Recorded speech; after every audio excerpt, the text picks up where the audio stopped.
नमस्कार दोस्तों। UP triple SC लेखपाल के मुद्दे पर आप सभी ने देखा कि पिछले कुछ दिनों से क्या कुछ चल रहा है। लगातार सभी अध्यापक बंधुओं की तरफ से और आप सभी की तरफ से भी लगातार प्रयास किए गए और चीजों को आगे लेकर चलने का प्रयास किया गया और ये प्रयास अभी भी जारी है। लेकिन आप जानते हैं कि किस प्रकार के नोटिस और किस प्रकार की चीजें हुई हैं हाल फिलहाल में, जैसे कि भाई शासन प्रशासन की तरफ से नोटिस जारी करना कि सब कुछ चंगा सी, और यूपी ट्रिपल एससी की तरफ से नोटिस जारी करना कि अफवाह फैलाने पर और इस तरह की भ्रामक जानकारियां देने पर एफआईआर की जाएगी और एफआईआर किया भी जाना। और उसे एक एफआईआर तो ऐसी की गई है जिसमें किसी का नाम नहीं है और उसमें न जाने आगे किसका किसका नाम आएगा। हो सकता है उसमें हमारा नाम हो सकता है उसमें आगे चलकर किसी और का नाम हो। और एक एफआईआर तो ऐसी भी है जिसमें प्रॉपर 4 लोगों के नाम भी मेंशन किए गए, जिसमें आपने अमित सर, नवीन सर और कई लोगों को देखा कि उनका नाम है उसमें। तो इस प्रकार की जो चीजें की जा रही हैं ये क्या दर्शाती हैं? इन सब चीजों की क्या जरूरत थी? मैं कहता हूं कि शासन प्रशासन को यह सब करने से बेहतर था कि शासन प्रशासन दोषियों के खिलाफ जांच के आदेश जारी कर देता। और चलिए मान लेते हैं कि शासन प्रशासन कह रहा है कि भाई किसी प्रकार की गड़बड़ी नहीं हुई है, हमने मान लिया गड़बड़ी नहीं हुई है, लेकिन अगर हमारी तरफ से और बच्चों की तरफ से किसी प्रकार का कोई संदिग्ध बात बताई जा रही है कि भाई यहां पर यह चीज संदिग्ध थी और किसी प्रकार का कोई प्रूफ अवेलेबल कराने का प्रयास किया जा रहा है, तो उस पर जांच के आदेश देने चाहिए, इन्वेस्टिगेशन का आदेश देना चाहिए, एसआईटी का गठन करना चाहिए और जांच बिठाकर फिर उसकी रिपोर्ट लेकर तब आपको कहना चाहिए कि हाँ भैया सब कुछ चंगा सी। लेकिन इस तरह से बिना जांच कराए और बिना कुछ फाइनलाइज किए, बिना किसी प्रकार के इन्वेस्टिगेशन के आप इस तरह से कह देंगे कि सब कुछ अच्छा है और उसके बाद डराने के लिए, धमकाने के लिए पहले आप नोटिस जारी करेंगे, फिर एफआईआर करेंगे। महाराज कर दीजिए एफआईआर, कर लीजिए गिरफ्तार, कर लीजिए डिटेन, ले चलिए। क्या करना है भाई? अगर इसी से आपको सब कुछ बेहतर होता नजर आए, इससे छात्रों का भविष्य संवर जाए और इससे देश में होने वाली गड़बड़ियां, प्रदेश में होने वाली गड़बड़ियां ठीक हो जाए, तो ले चलिए। अभी लेखपाल को लेकर मुद्दा उठा और तब तक खबर आई कि उधर एसएससी जीडी को लेकर मुद्दा आ गया। यूपीएसआई का मामला अभी ठंडा हुआ नहीं है और यूपीएसआई में जो बच्चे स्कोर कार्ड की मांग कर रहे हैं उसमें से कुछ पर भी आपने एफआईआर करवा दिया। चल क्या रहा है प्रभु? महाराज जी जागिए, संज्ञान लीजिए। आप इस प्रदेश के मुख्यमंत्री हैं, जरा देखिए कि आपके अधिकारी क्या कर रहे हैं। आपकी अपनी ही प्रजा, आपकी अपनी ही जनता के साथ किस तरह से सलूक किया जा रहा है। कोई ब्रिटिश ईस्ट इंडिया कंपनी का शासन चल रहा है क्या?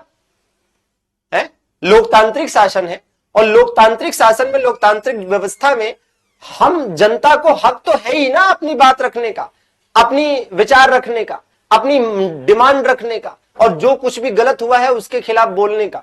और आप लोकतांत्रिक तरीके से चुनी हुई व्यवस्था में हैं, तो आपका कर्तव्य बनता है कि आप इसकी जांच कराएं और चीजों को आगे लेकर चलें, ना कि इस प्रकार से डराने धमकाने वाली चीजें हों कि नोटिस जारी की जा रही है, एफआईआर किया जा रहा है। मतलब हमेशा दिन रात 24 घंटे डर का माहौल बनाया जा रहा है। चलो हम तो अध्यापक हैं और हम भाई किसी प्रकार से अपने ऊपर मैनेज कर लेंगे कि ठीक है कोई बात नहीं, जो भी एफआईआर होगा, जो भी चीजें होंगी वो हम देख लेंगे।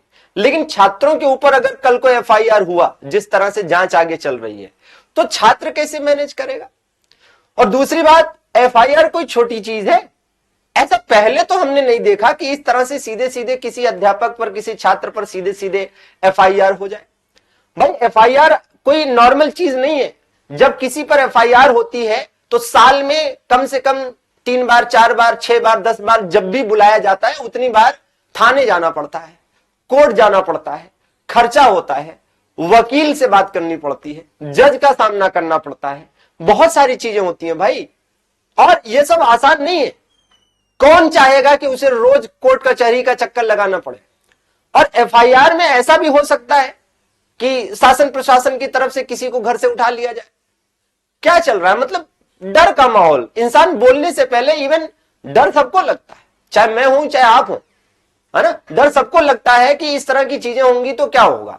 और चलो एक बार को हम ना डरे, लेकिन हमारा भी अपना परिवार है, हमारे भी अपने माँ बाप हैं, हमारे भी अपने दोस्त यार हैं, हमारे भी अपने नात रिश्तेदार हैं, आपके भी होंगे। अगर आप खुद नहीं डरेंगे, मैं खुद नहीं डरूंगा, तो कम से कम परिवार वाले तो डरेंगे ही। उनका डरना लाजमी भी है कि पता नहीं कल को हमारे बच्चे के साथ क्या हो। समझ रहे हैं आप? तो क्या कौन सा माहौल बनाया जा रहा है? तो इसलिए निवेदन है शासन प्रशासन से कि कृपया इन्वेस्टिगेशन का आदेश दीजिए भाई, इन्वेस्टिगेशन कराइए, और इन्वेस्टिगेशन के बाद जो रिपोर्ट आए उसमें जो चीजें हो उसको सामने रख दीजिए कि देखो भाई ये इन्वेस्टिगेशन हमने कराया और ये चीज सामने आई, फिर हम मान भी लेंगे आपकी बात। लेकिन इस तरह से बिना पुख्ता इन्वेस्टिगेशन के कह देना कि सब कुछ अच्छा है, तो कैसे मान लिया जाए? और फिर आप देखिए कि क्या कुछ चीजें अभी तक रही हैं, वो मैं आपको बताता हूं।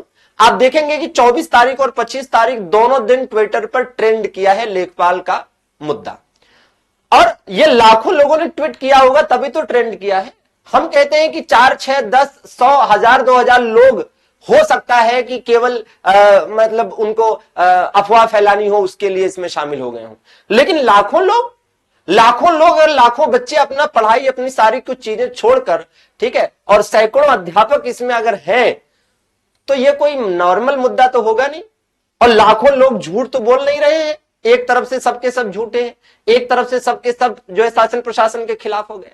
ऐसा कैसे हो सकता है? और अगर लाखों लोग ट्वीट कर रहे हैं, लाखों लोग मांग कर रहे हैं, तो एक इन्वेस्टिगेशन, छोटी एक अदद इन्वेस्टिगेशन कराने में क्या जाता है भाई? तो भैया आप देखेंगे कि 24 तारीख को भी ट्रेंड किया है, आपने देखा कि 25 तारीख को भी ये ट्रेंड किया है दोस्तों। इसके बाद मैं आपको दिखाता हूं कि 24 तारीख को जब ये ट्रेंड कर रहा था, तो 24 तारीख को टॉप पर ट्रेंड कर रहा था, पहले नंबर पर। 25 तारीख को 5वें नंबर पर ट्रेंड किया, और 5वें नंबर पर भी ट्रेंड करना कोई आसान बात नहीं है, और खासकर तब जब मंडे हो। ठीक है, आप देखेंगे साथियों कि हमारी क्या प्रमुख डिमांड है। हमारी प्रमुख डिमांड में सबसे प्राथमिकता पर जो है वो है कि निष्पक्ष जांच करा दीजिए। उसके बाद हमारी डिमांड है कि दोषियों पर कड़ी कार्रवाई हो जाए। उसके बाद हमारी डिमांड है कि पारदर्शी प्रक्रिया अपनाई जाए। क्या हमारी यह डिमांड गलत है, निराधार है? भाई निष्पक्ष जांच, दोषियों पर कार्रवाई और पारदर्शी प्रक्रिया, ये तो सरकार भी, शासन प्रशासन भी चाहेगा कि ये हो, महाराज जी भी चाहेंगे, जो हमारे प्रदेश के माननीय मुख्यमंत्री हैं वो भी चाहेंगे कि ये चीज हो। और अगर वास्तव में गड़बड़ हुआ है तो री एग्जाम करा दीजिए, इन्वेस्टिगेशन कराइए। अगर सब कुछ चंगा हो तो कोई बात नहीं, तब आप कहेंगे री एग्जाम नहीं कराएंगे तो हम मानेंगे भी, लेकिन ये तो कराइए महोदय कम से कम पहले। ठीक है, और जब जांच होती है तो चीजें सामने आती हैं। ऐसा पहले भी देखा गया है कि शुरू में कह दिया गया किसी भर्ती के मामले में कि किसी प्रकार का कोई भी गड़बड़ी नहीं हुई है, लेकिन जब बाद में जांच हुई तो बहुत लोग पकड़े गए। तो पहले की घटनाओं से कम सबक लेकर इसमें थोड़ा सा एक्शन लीजिए। ठीक है, और बात करें और जो चीजें हुई, भाई मीडिया हाउसेस ने भी आवाज उठाई। मीडिया हाउसेस का भी धन्यवाद, चाहे वो द न्यूज पिंच रहा हो, चाहे लल्लन टॉप रहा हो, चाहे यूपी तक रहा हो, बाकी किसी ने तो बोला नहीं है ना। नेशनल मीडिया को तो साफ सूंघ जाता है, 157वें नंबर पे है इसीलिए। बाकी इस तरह के जो साक्ष्य अवेलेबल कराए गए थे, जो स्क्रीनशॉट या फिर वीडियोज अवेलेबल कराए गए, इनकी सत्यता की जांच करिए, इन्वेस्टिगेशन कराइए, उनसे पूछताछ करिए। और जो बच्चे संदिग्ध चीजें बता रहे हैं कि मेरे फलाना सेंटर पर फलाना कमरा नंबर में फलाना बजे इतनी ऐसी चीजें हुई, उनकी सीसीटीवी फुटेज की जांच करा लेने में क्या बुराई है? ठीक है, तो वो कराना चाहिए। और बाकी मैं आप सभी से ये निवेदन करूंगा कि भैया अब जबकि सरकार की तरफ से इस तरह से, शासन प्रशासन की तरफ से इस तरह से सूचना जारी की गई, आयोग की तरफ से यह कह दिया गया कि हम भैया है ना एफआईआर करा देंगे, और एफआईआर करा भी दी गई। आप देखेंगे कि लखनऊ में विभूति खंड जो थाना है, यहां पर एफआईआर की गई है, जिसमें यह है कि भैया जिसने भी, ठीक है, सोशल मीडिया प्लेटफॉर्म पर जो न्यूसेंस उत्पन्न करने और सरकारी कार्य में बाधा डालने का प्रयास किया है, सरकार की छवि को धूमिल करने का प्रयास किया है। अब ये वाली बात हमें नहीं समझ में आती, शासन की छवि धूमिल करने का प्रयास। अरे भाई, जो लोग लेखपाल की गड़बड़ी को लेकर बात कर रहे हैं, उनमें से ज्यादातर लोगों ने आपको ही वोट दिया है भाई, और उनमें से ज्यादातर लोग हो सकता है कि अभी भी आपको ही वोट दें। फिर आप ये कैसे कह सकते हैं कि शासन की छवि को धूमिल करने का प्रयास? क्यों शासन की छवि को कोई छात्र धूमिल करना चाहेगा भाई? छात्र तो यह चाहता है कि चीजें निष्पक्ष तरीके से, क्लियर कट, पारदर्शी तरीके से हो जाए, उसे एक अदद नौकरी मिल जाए। उसे इस बात से क्या मतलब है कि सत्ता में आप बैठे कि कोई और बैठे। जो अच्छा काम करेगा उसकी सराहना होगी, और जो अच्छा काम नहीं करेगा तो उसकी आलोचना होगी। लोकतंत्र तो यही है। कोई और परिभाषा हो लोकतंत्र की तो आप लिख दीजिए प्रभु अलग से, किताबों में लोकतंत्र की परिभाषा बदल दीजिए। अब्राहम लिंकन की उस बात को गलत साबित कर दीजिए जिसमें उन्होंने कहा था कि लोकतांत्रिक शासन जनता का जनता के लिए और जनता द्वारा स्थापित शासन होता है। बदल दीजिए उस प्रक्रिया को, है ना। तो ऐसे चीजें हैं। और आप देखेंगे जो साथियों पर एफआईआर हुआ है, ये भी गलत है। इस तरह से चीजें क्या करना। इसमें तो कुछ साथियों पर ऐसा भी एफआईआर हो गया जिन्होंने नहीं बोला, उन पर भी एफआईआर हो गया। तो अब आगे की राह क्या है, आगे क्या करना चाहिए और क्या कुछ संभव है, क्या कुछ पॉसिबिलिटी है। तो अब इसमें आगे पॉसिबिलिटी जो मैं समझ पा रहा हूं वो यही है साथियों, कि आप अपने अपने क्षेत्र के विधायक, सांसद, मंत्री या फिर मुख्यमंत्री जनता दरबार जा सकें या फिर आयोग जा सकें, तो वहां पर जाकर इन्हें प्रार्थना पत्र दीजिए, ज्ञापन दीजिए। ध्यान रहे कि भीड़ में नहीं जाना है, 2-4 लोग ही जाइए। ऐसा नहीं कि पता चला कि भीड़ लगा के बहुत सारे लोग चले गए। आंदोलन नहीं करना है इस तरह का, कोई इस तरह के फिजिकल प्रोटेस्ट में नहीं उतरना है, क्योंकि आपका भी अपना जीवन है, आपका भी अपना भविष्य है, आपके भी अपने नात रिश्तेदार हैं, आपका भी अपना परिवार है। और एफआईआर और दुनिया भर की चीजें बहुत गलत होती हैं, उनका सामना करना मुश्किल होता है। अभी कहना आसान है कि ठीक है जो होगा देख लेंगे, लेकिन वो चीजें दिक्कत करती हैं।